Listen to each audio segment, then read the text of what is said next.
وبه نستعین وهو خیر معین۔ الحمدللہ والصلاة علی رسول اللہ وعلی آلہ عن اللہ لا سیما علی بقیت اللہ۔ شاعر نے کہا ہے، انسان کو بیدار تو ہو لینے دو، ہر قوم پکارے گی ہمارے ہیں حسین۔ سلسلہ ہدایت میں امام حسین علیہ السلام منفرد وہ ذات ہے جس نے انسانی ہدایت کے لیے صرف اپنی جد و جہد کو صرف نہیں کیا، بلکہ امام حسین علیہ السلام نے انسانیت کو بچانے کے لیے اپنے پورے خاندان، اپنے پورے جانثار قربان کر دیے۔ قربانی امام حسین علیہ السلام کا یہ معجزہ ہے، اور قربانی امام حسین علیہ السلام کا یہ اعجاز ہے کہ آج دنیا امام حسین علیہ السلام کی قربانی کو کسی نہ کسی عنوان سے مانتی ہے۔ وہ افراد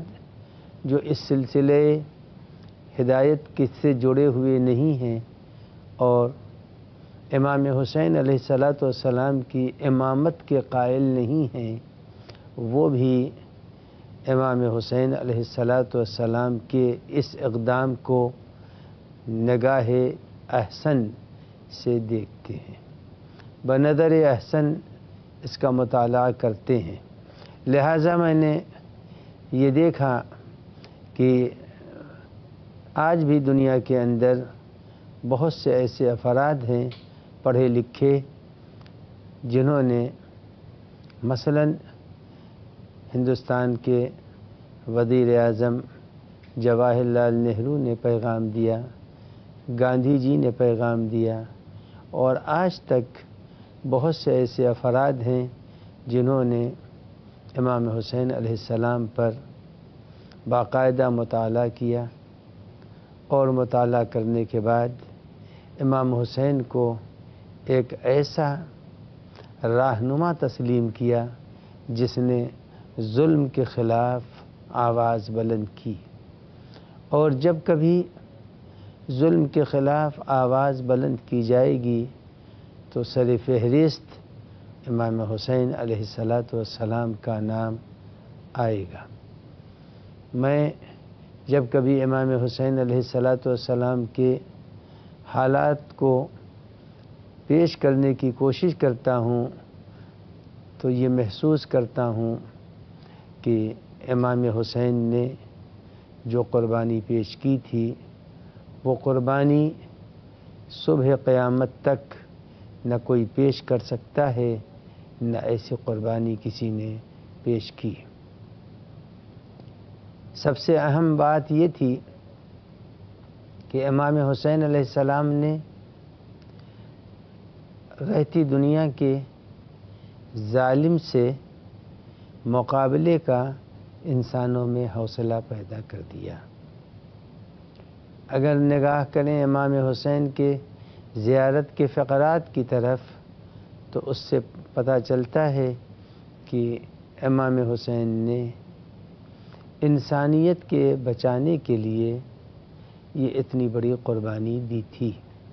لہذا جس وقت ابن عباس ہیں یا ام سلمہ ہیں یا اور افراد خاندان ہیں جنہوں نے مشورے دیے کہ آپ عراق کی طرف تشریف نہ لے جائیں، تو یہاں سے ایک بات یہ بھی واضح ہو جاتی ہے کہ امام وقت کو مشورے کی ضرورت نہیں ہے۔ امام وقت اپنے وظیفے پر عمل کرتا ہے، مشورے پر عمل نہیں کرتا۔ مشورے کی ضرورت ان افراد کو ہوتی ہے جو آغوش مادر میں جب آتے ہیں تو واللہ اخرجکم من بطون امہاتکم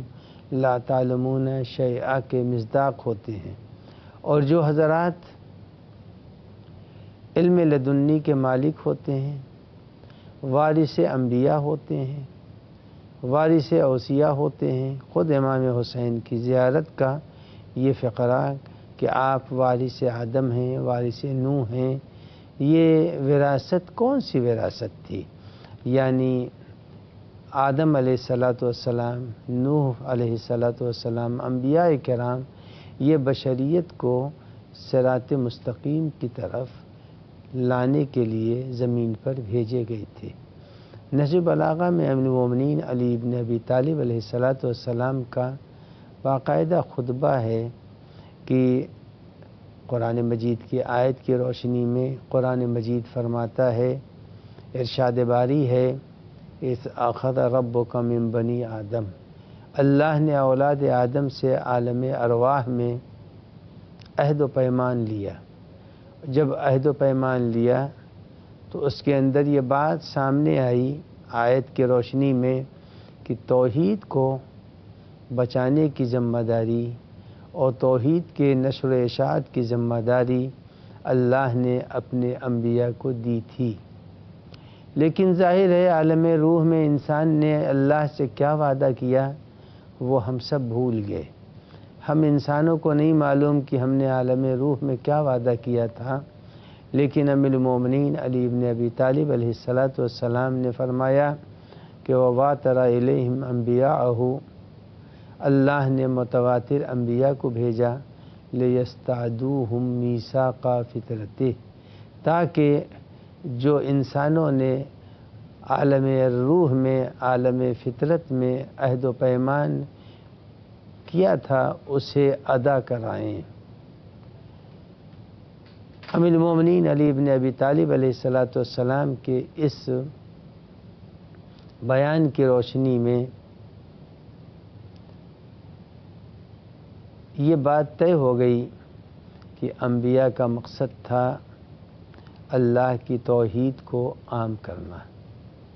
امام حسین علیہ الصلاۃ والسلام بھی جب مدینہ منورہ سے نکل رہے تھے تو امام نے یہی فرمایا کہ میں کسی شر و فساد کے لیے نہیں نکل رہا ہوں، بلکہ میرا مقصد یہ ہے کہ میں اپنے جد کے ماننے والوں کی اصلاح کروں، اور اصلاح کی ضرورت اس وقت ہوتی ہے جب بہکنے کے مواقع زیادہ ہوتے ہیں۔ آپ حضرات نے دیکھا ہے کہ جہاں کے اوپر ٹکراؤ کا زیادہ احتمال ہوتا ہے وہاں اسپیڈ بریکر بنائے جاتے ہیں۔ تو امام حسین کے زمانے میں یزید نے جن اصول دین اور اصول مذہب کی دھجیاں اڑانے کی کوشش کی تھی، جیسا کہ اس کا پہلا خط خود اس بات کی گواہی دیتا ہے جو اس نے حاکم مدینہ کے سامنے بھیجا تھا۔ اس خط کے اندر اس نے چند افراد کا نام لکھا تھا کہ ان سے بیعت ضرور لے لینا، اور ایک چھوٹا سا ٹکڑا بھی اس کے ساتھ جڑا ہوا تھا۔ اس چھوٹے سے ٹکڑے میں اس نے شدت سے اس بات پر زور دیا تھا کہ حسین ابن علی کو قطعاً مہلت نہ دینا۔ تو اس کے معنی یہ ہے کہ اس کو یہ معلوم تھا کہ جو دو افراد ہیں ان کو زیادہ اہمیت دینے کی ضرورت نہیں ہے، وہ ایک نہ ایک دن تمہارے حلقہ بگوشوں میں ہو جائیں گے، لیکن جو ٹکراؤ کا امکان ہے جن سے وہ ہیں حسین ابن علی، امام حسین علیہ الصلاۃ والسلام۔ لہذا امام حسین کی حیات طیبہ کو اگر دیکھا جائے تو اس کے اندر یہ ملتا ہے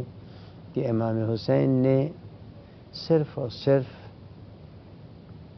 اپنے جد کی امت کو قعر مذلت اور ظلم کے پنجوں سے نجات دلانے کے لیے اتنا بڑا اقدام کر دیا۔ کیا خوب شاعر نے کہا ہے، جن کے رتبے ہیں سوا ان کو سوا مشکل ہے۔ اگر امام حسین علیہ السلام سردار جنت تھے تو انہوں نے سردار جنت ہونے کے ساتھ ساتھ جو عمل کیا ہے وہ عمل اپنی جگہ کے اوپر ایسا ہے جس کا بدل اب کائنات میں نہ ہوا ہے نہ ہوگا۔ تو امام حسین کی قربانی کو عالمی رہنماؤں کی نظر سے دیکھنے کی ضرورت ہے کہ دنیا کے پڑھے لکھے افراد اس قربانی کو کس نظر سے دیکھتے ہیں، اور یہ بات طے ہے کہ تعرف الاشیاء بازدادہا، ہمیشہ چیزیں مخالف کے بیان سے تقویت پاتی ہیں۔ خود امام حسین کا اقدام لاسانی تھا، بے مثال تھا، کسی تائید کی ضرورت نہیں ہے، لیکن جب دنیا کے مفکرین امام حسین کے حالات زندگی کو دیکھتے ہیں، پڑھتے ہیں تو سر دھنتے ہیں اور کہتے ہیں کہ یہ وہ اقدام تھا جو اقدام دنیا میں نہ کبھی اس کے پہلے ہوا ہے اور نہ آئندہ کبھی ہوگا۔ والسلام علیکم ورحمۃ اللہ وبرکاتہ۔